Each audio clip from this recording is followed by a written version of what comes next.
So I just wanted to show you how easy it is to replace these water filters. We already have the system installed. We've had it for a while.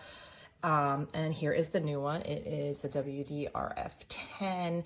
Now, this one was from February, but this filter says on the paperwork that it can be used for up to a year, but we don't do the year because we use a ton of water, and I usually know when my water starts smelling a little funny that it's time to change. And I also set a reminder on my Alexa to replace the filter every 6 months. So here we go.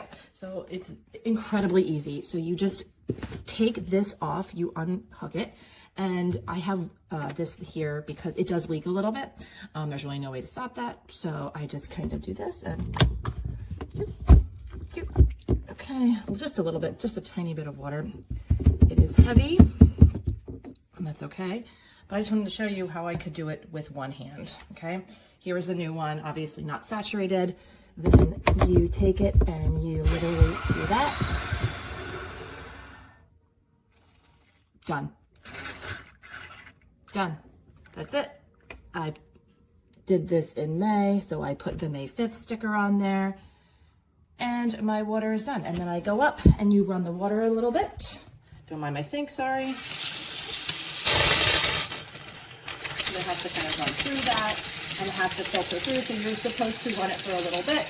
What I usually end up doing is I run a little bit and then I water my plants with it. But here it is.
It doesn't really reduce ppm substantially enough.